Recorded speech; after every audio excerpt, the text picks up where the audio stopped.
Students, welcome to my YouTube channel Gyan Ganga. मैं सोनिया पाठक। आज हम शुरू करेंगे लेसन नंबर 2 माइग्रेशन। और ये हमारी बुक है पंजाब स्कूल शिक्षा बोर्ड की बुक है ईवीएस की माई वर्ड। तो इसका लेसन नंबर 2 माइग्रेशन। सबसे पहले हम ये पता करेंगे, ये हमें जानना जरूरी है हमारे लिए कि माइग्रेशन का मतलब क्या होता है। तो first of all we know about migration. Migration का मतलब होता है किसी एक जगह से दूसरी जगह पर चले जाना। और जैसे कि हम लोग देखते हैं कि कुछ लोग हैं जो गांव से शहर आते हैं अपना काम करने के लिए या फिर अपना रोजी रोटी कमाने के लिए, तो उनके साथ उनके जो बच्चे होते हैं उनको भी बहुत सारी चीज़ें फेस करनी पड़ती हैं। तो आज इस लेसन में हम वही सब पढ़ेंगे कि माइग्रेशन से क्या क्या प्रॉब्लम्स आती हैं और माइग्रेशन का मतलब क्या है। तो लेट्स स्टार्ट। सबसे पहले एक बच्चा है Sonu. Sonu's father's and engineers in thermal plant. Sonu के जो पापा हैं वो थर्मल प्लांट में इंजीनियर हैं। He was transfer to a distant, और वो थोड़ी दूर यहाँ पे उनका ट्रांसफ़र हो गया है न्यूली कंस्ट्रक्टेड थर्मल प्लांट। और यहाँ पे जो एक नया थर्मल प्लांट बना है वहाँ पे उनका ट्रांसफ़र हो गया है और वहाँ पे एज अ इंजीनियर वो वर्क कर रहे हैं। The whole family had to shift there because the new thermal plant was situated far away from the city. जो उनकी फैमिली है वो भी वहाँ पे जा रही है, यहाँ पे वो थर्मल प्लांट सिचुएटेड किया गया है, स्थापित किया गया है शहर में। New colony was being constructed. Constructed का मतलब होता है बच्चे इस चीज़ को बनाना। For the workers of thermal plant, तो जो वर्कर्स वहाँ थर्मल प्लांट में काम करेंगे उनके लिए वहाँ पे कॉलोनीज बनाई गई हैं उनके रहने के लिए। Sonu was admitted in a new school near the thermal plant, और जो सोनू है वो उसी एरिया के स्कूल में उसको लगाया गया है।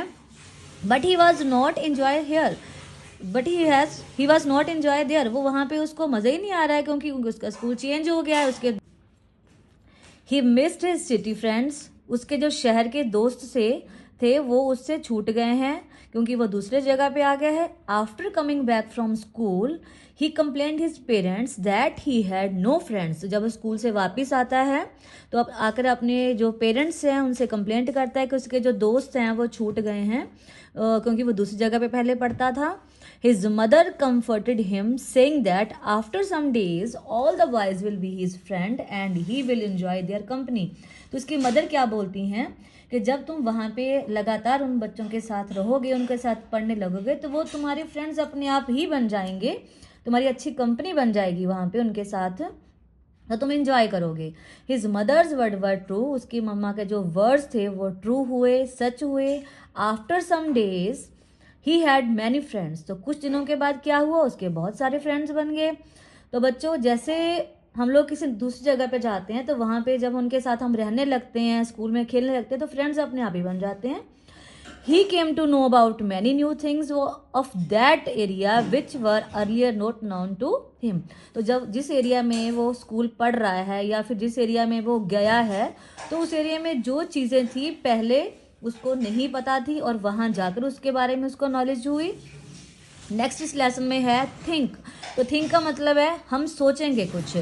If you have to left your old school, अगर आप अपना पुराना स्कूल छोड़ देते हो and get admission in a new school, और एक नए स्कूल में आप एडमिशन लेते हो, how will you feel for the first few days. आपको पहले कुछ दिनों में कैसा फील होता है बच्चों, ये आपने अपनी नोटबुक में लिखना है। Second question is, if a new child from any other area is admitted to your school, ask how does he feel. तो अगर आपके एरिया में कुछ ऐसा ही कोई बच्चा है और आपके स्कूल में उसने एडमिशन लिया तो आप उससे भी पूछ सकते हो कि उसको नए स्कूल में आकर कैसा एक्सपीरियंस हो रहा है। After a few days Sonu got familiar with many people around and realized that people working at the thermal plant were from different states.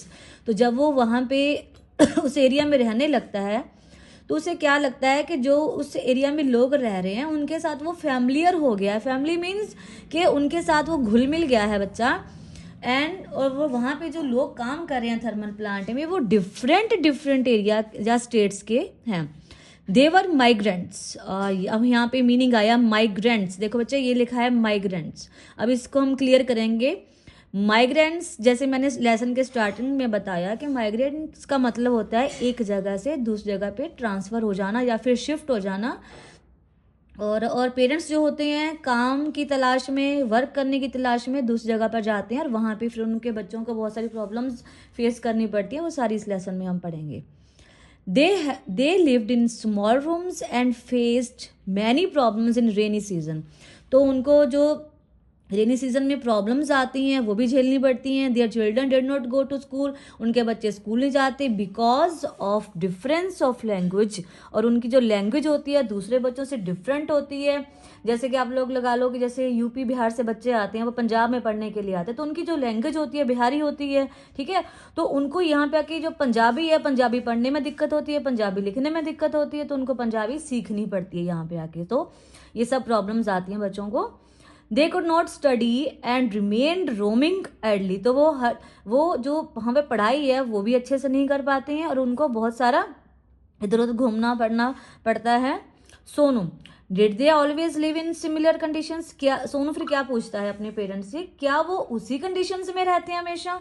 Father, no, they have home and agriculture land in their native state, but due to less production they have to work at far off places।